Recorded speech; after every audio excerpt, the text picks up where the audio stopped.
Good morning student. आज वापस से आपके लिए लेके आया हूँ एक बहुत ही खूबसूरत सा चैप्टर है जो कि ग्रामेटिकल है। इंफॉर्मेशन का इतना माया जाल हमारे आसपास है, जहां पर गूगल बाबा या फेसबुक, इंस्टाग्राम ले लो या स्नैपचैट ले लो, हमारे पास उपदेश देने वालों का भंडार है। परंतु इसके अंदर कुछ ऐसी बातें हैं जो हमारे पढ़ाई के रिगार्डिंग है। तो चलो शुरू करते हैं इंफॉर्मेशन टेक्नोलॉजी। पर ये है पढ़ाई का इंफॉर्मेशन टेक्नोलॉजी स्टैंडर्ड 12 और हिंदी के अंदर आपका एक चैप्टर है जिसका नाम है प्रयोजक मूलक। हाँ, हमने इससे पहले प्रयोजक मूलक एक आपके लिए बना दिया गया है।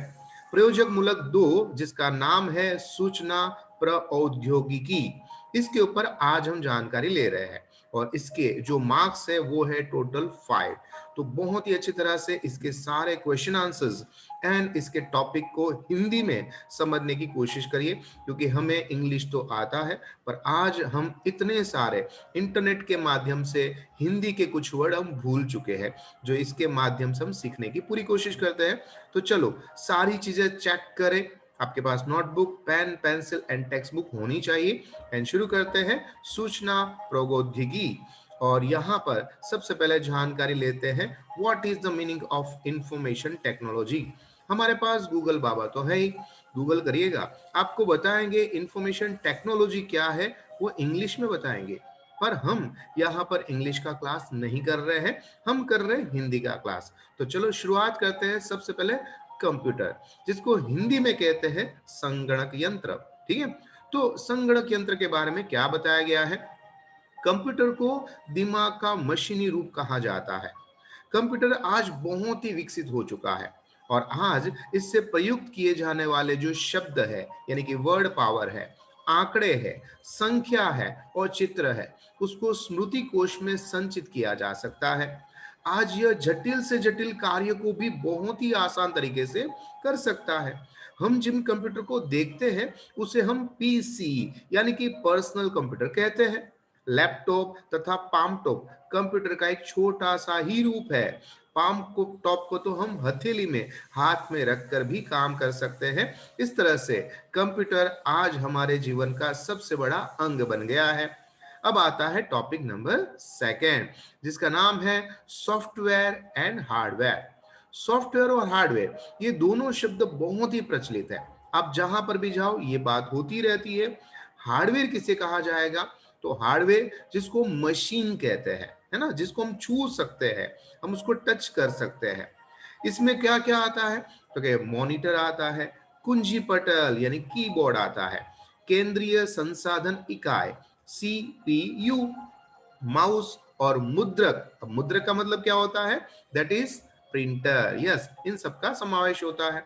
सॉफ्टवेयर कई प्रकार के होते हैं जिसमें अलग अलग प्रोग्राम सेट किए जाते हैं। ये कंप्यूटर को काम करने के योग्य बनाते हैं। विशेष प्रकार के कार्य संपन्न करने के लिए विकसित प्रोग्राम ही सॉफ्टवेयर है। अब सॉफ्टवेयर के कितने प्रकार हैं, दो प्रकार है। एक है सिस्टम सॉफ्टवेयर और दूसरा है एप्लीकेशन सॉफ्टवेयर। ठीक है, और सिस्टम सॉफ्टवेयर का संबंध जैसे कि डोज, विंडोज, यूनिक्स आदि, तथा एप्लीकेशन सॉफ्टवेयर का संबंध पुस्तक प्रकाशन करना, शब्द संशोधन करना और आंकड़ों का संसाधन करना। इस तरह से सॉफ्टवेयर एंड हार्डवेयर के बारे में आपको पता चला। अब चलते हैं हम अपने नेक्स्ट टॉपिक की ओर। एंड नेक्स्ट टॉपिक का नाम क्या है आपको पता है, वो है floppy and CD ROM. Floppy तो शायद तक आपने नहीं देखी होगी, पर हाँ, जब कंप्यूटर नया नया हमारे भारत देश में आया था उस समय फ्लॉपी सबसे ज्यादा चलती थी। आपके पूज्य पिताजी को जरूर पूछिएगा, और अगर आपको नहीं पता है तो गूगल जरूर करिए। फ्लॉपी एक डिस्क थी। कंप्यूटर में एकत्र आंकड़ों को, सूचना को एकत्र करने का काम ये फ्लॉपी डिस्क करती थी। इसके द्वारा कंप्यूटर में बहुत सारे आंकड़े इसमें स्टोर कर कर हम दूसरे कंप्यूटर में ले जा सकते थे, है ना। जैसे अभी सीडी है, पेन ड्राइव करती है, उसी तरह से सबसे पहला अगर कोई साधन आया था तो फ्लॉपी थी। दूसरा है सीडी रोम। इसका पूरा नाम है कॉम्पैक्ट डिस्क रोम ओनली मेमोरी, है ना।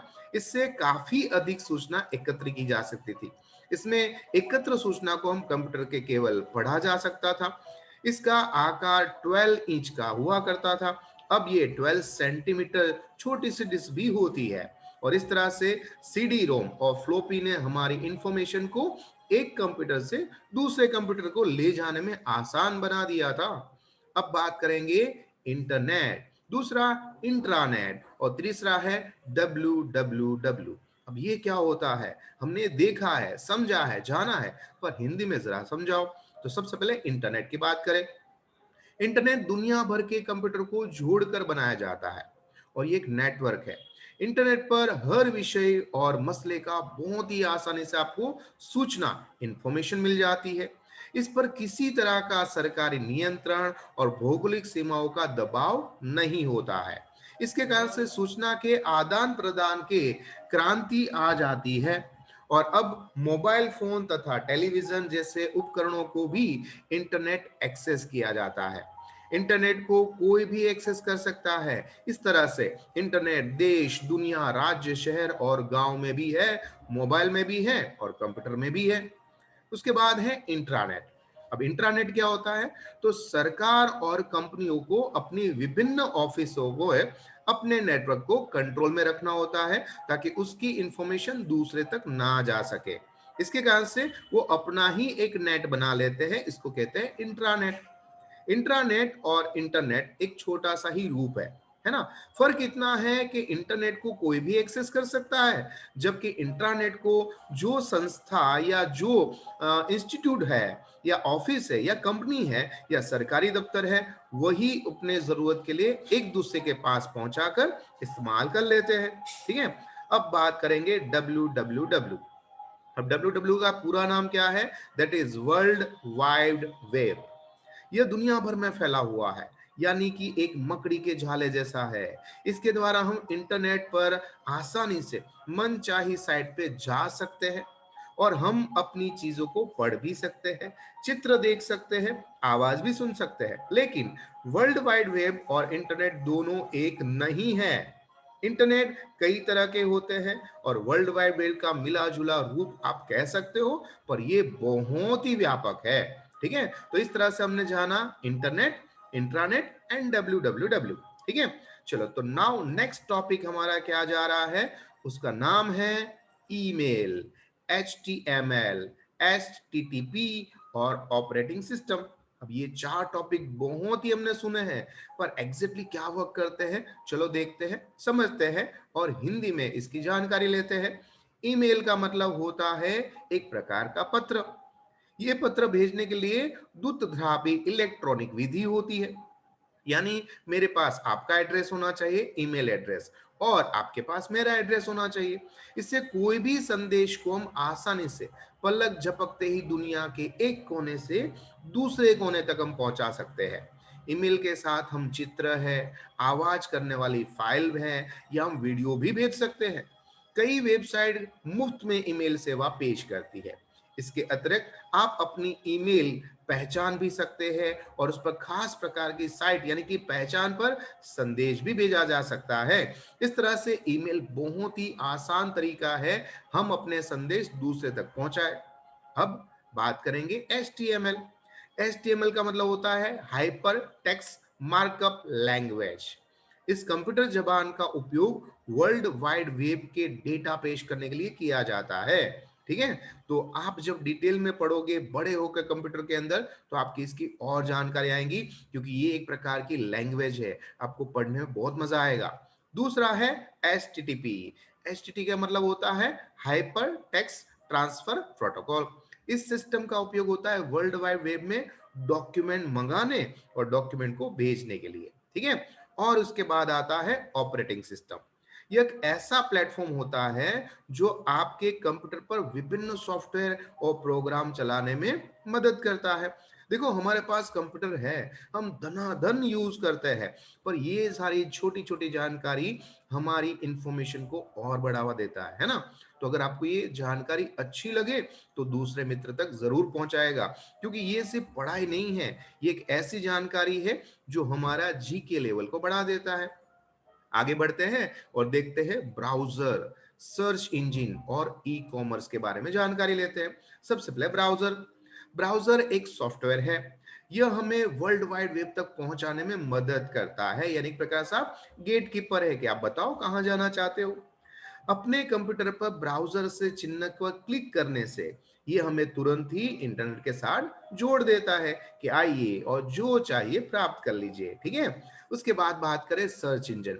दिमाग में इतने सारे क्वेश्चंस होते हैं, डाउट्स होते हैं, तो कहाँ जाए, किसको पूछे, तो है ना सर्च इंजन। इंटरनेट विशाल समुद्र के समान है, इसमें तरह तरह की सूचनाएं मिलती है। मनपसंद जानकारी ढूंढने के लिए बहुत कठिन काम है, पर सर्च इंजन मदद करता है कि आपको आपका मनपसंद जो भी चीजें हैं वो लाके आपके सामने पेश कर देता है। वैसे सभी वेबसाइट अपना सर्च इंजन की व्यवस्था होती है, जैसे कि गूगल, लाइकोस, आस्क जैसी खास वेबसाइट पर सर्च इंजन का काम आता है। सर्च इंजन वंचित विषय पे संबंधित शब्द लिखना होता है, बस आप जो भी चाहो वर्ल्ड वाइड वेब से सारी जानकारी, चित्र, वीडियोस प्राप्त कर सकते हो, है ना।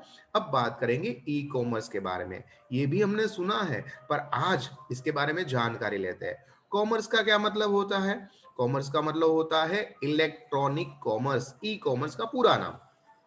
इससे कंप्यूटर पर बैठे बैठे आप अपना कारोबार संभव कर सकते हो।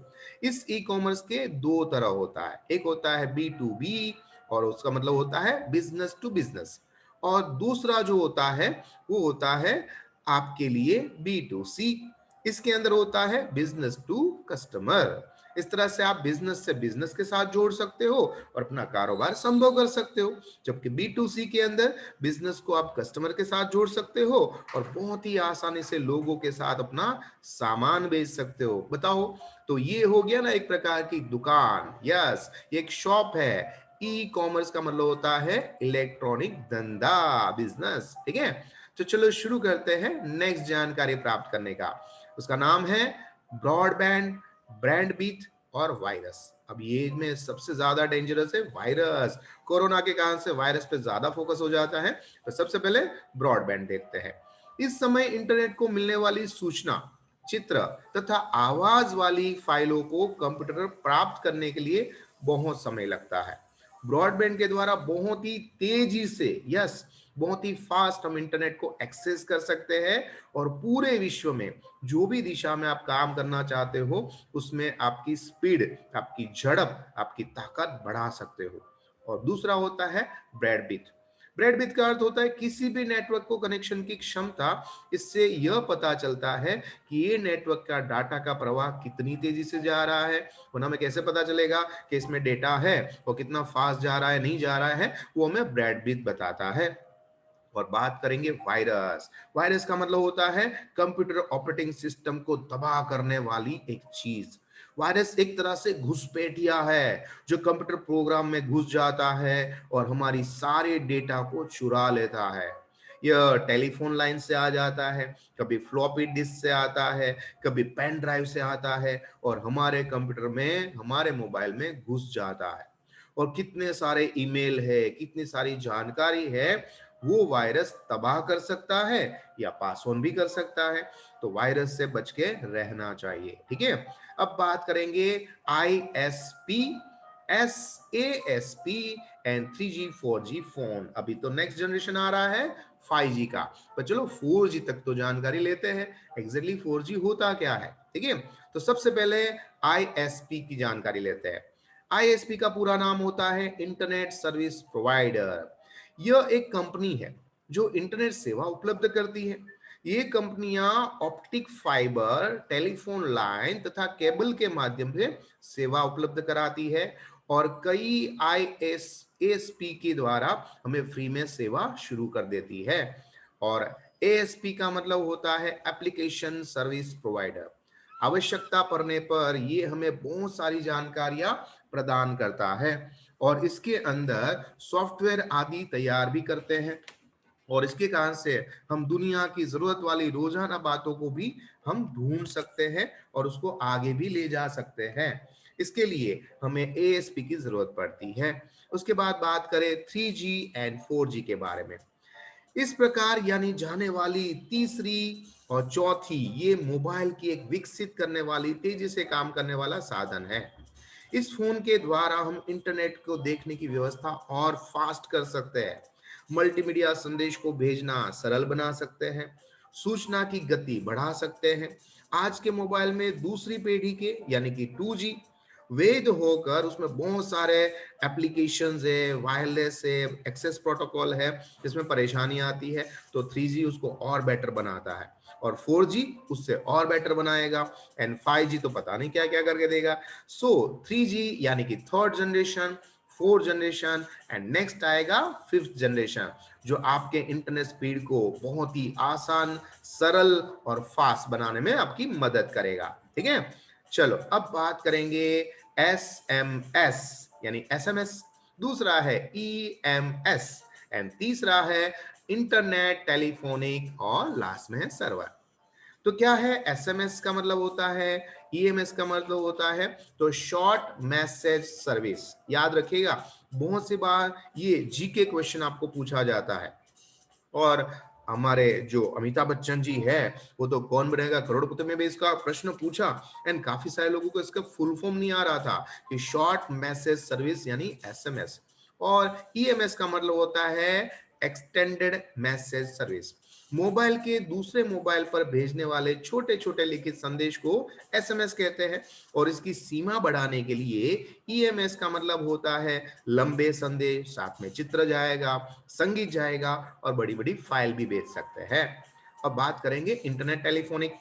इंटरनेट की दुनिया की अगली क्रांतिकारी इंटरनेट टेलीफोनिक होगी। इसके माध्यम से इंटरनेट का उपयोग हम टेलीफोन की तरह ही किया जा सकता है और इसमें वॉइस ऑन इंटरनेट तकनीक का इस्तेमाल किया जाता है। जैसे आज हम व्हाट्सएप फोन करते हैं, है ना, काफी सारे जो इंस्टाग्राम होते हैं इस पे भी फोन करते हैं एंड फेसबुक पे भी फोन करते हैं, जिसके अंदर हमारे पास फोन के अंदर कोई भी प्रकार का सिम कार्ड की जरूरत नहीं होती है ना। तो ये बहुत ही अच्छा है। उसके बाद बात करेंगे सर्वर के बारे में।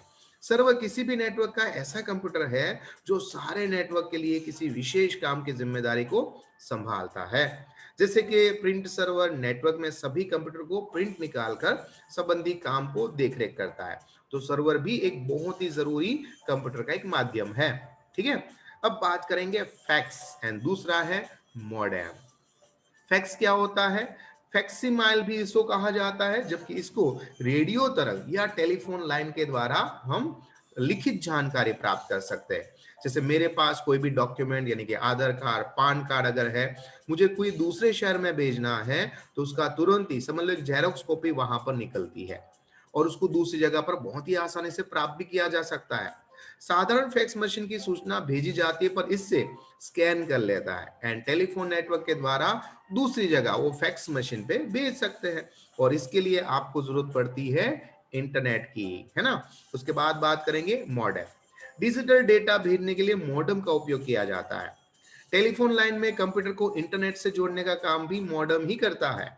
मॉडेम डिजिटल डेटा को एनालॉग सिग्नल के द्वारा तरंग में कन्वर्ट करता है। मतलब आप घर में कहीं पर बैठे हो तो आपको उसका वायर है वो लेके घूमना नहीं पड़ेगा, आप आसानी से उसको मॉडेम के द्वारा इंटरनेट के साथ एक्सेस कर सकते हो। कितना जरूरी साधन है मॉडेम, पर फिर भी हम उसको समझते कम है। चलो, तो ये हो गई हमारी सारी जानकारी खत्म। पर अब यहाँ पर सबसे ज्यादा शुरुआत होती है जानकारी, दैट इज क्वेश्चन आंसर की। और ये आपको एक एक मार्क के हिसाब से, दो दो मार्क के हिसाब से स्कूल में first term, second term and final board में भी पूछ सकते हैं। याद रखिए इसके सारे क्वेश्चन एंड आंसर। पहला क्वेश्चन है, नवीनतम इलेक्ट्रॉनिक उपकरण के विकास में सूचना और संचार क्षेत्र में एक नई क्रांति आई, बताइए कैसे। तो आंसर है, सूचना का मतलब होता है जानकारी यानी कि इंफॉर्मेशन।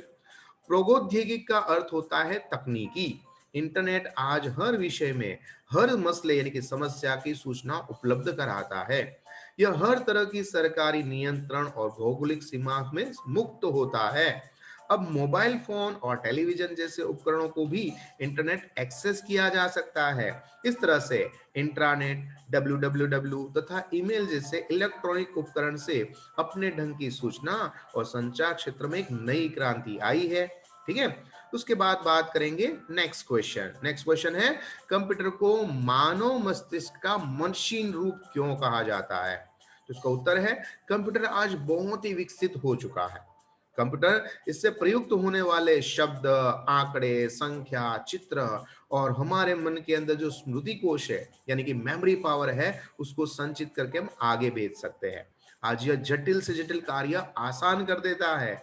हम जिस कंप्यूटर को देखते हैं उसको हम कहते हैं पीसी यानी कि पर्सनल कंप्यूटर कहते हैं। अब तो लैपटॉप, पामटॉप जैसे कंप्यूटर भी छोटे रूप में आ चुके हैं। पामटॉप तो हम हथेली में रखकर भी काम कर सकते हैं। इस प्रकार कंप्यूटर आज सही में हाथ में मनुष्य का एक मस्तिष्क ही है, जो चलता मशीन के रूप में है पर काम बहुत फास्ट करता है ना। नेक्स्ट क्वेश्चन है, और वो क्वेश्चन बहुत जरूरी है कि आज के युग को इंटरनेट युग क्यों कहते हैं। इंटरनेट दुनिया भर में फैले हुए कंप्यूटर को जोड़कर एक नेटवर्क बनाता है। यह स्वयं अपने आप को एक दुनिया है जिसमें हर विषय की सूचना उपलब्ध होती है। इस तरह किसी भी तरह का कोई सरकारी नियंत्रण या भौगोलिक सीमा का दबाव नहीं है। या मोबाइल फोन से टेलीविजन और दूसरे इंटरनेट एक्सेस उपकरणों के साथ एक्सेस किया जा सकता है। इंटरनेट की सूचना पाना और भेजना बहुत ही आसान बन चुका है, और इसलिए आज के युग को इंटरनेट का युग कहना बहुत ही आसान है, सरल है। चलो अब बताएंगे संक्षिप्त टिप्पणी। तो उसमें सबसे पहला क्वेश्चन है इंट्रानेट। इंट्रानेट का बताओ, तो इंट्रानेट वह माध्यम है जिसके द्वारा हम सरकारी कंपनी को विभिन्न ऑफिस के बीच में नेटवर्क बना सकते हैं। इंट्रानेट इंटरनेट का छोटा सा रूप है जिसका उपयोग किसी खास संस्थान की जरूरत को पूरी करने के लिए किया जाता है। www, उसके बारे में आपके पास जानकारी ऑलरेडी है, और ईमेल की भी जानकारी आपके पास ये रही। उसके बाद है फैक्स। तो ये चार संक्षिप्त टिप्पणी आपके लिए बहुत ज्यादा जरूरी है, जिसको हम कहेंगे शॉर्ट नोट। ये कभी कभी 2 मार्क के हिसाब से पूछी जा सकती है, खास नोट डाउन करके इसको जरूर लिखिएगा। अब बात करेंगे 2 वाक्यों में जवाब देना। सूचना प्रौद्योगिकी का अर्थ क्या होता है, तो वो हमने आपको बता दिया है। यहाँ पर एक बार रीड करें, समझे और फिर फटाफट से लिख डालें। कंप्यूटर का क्या आशय होता है, सॉफ्टवेयर किसे कहा जाता है, और है हार्डवेयर किसे कहा जाता है।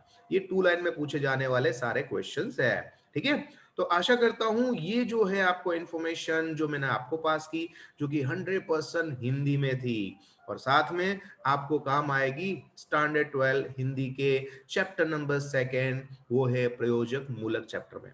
तो अगर कोई भी डाउट्स है, प्रॉब्लम्स है, नीचे कमेंट्स में जरूर लिखिएगा, ताकि मैं आपको आपकी इंफॉर्मेशन जरूर पास कर सकूं। तब तो मुझे आज्ञा दीजिए। आपका दोस्त, आपका मित्र, आपका गुरु Mahendra Joshi. Thank you very much.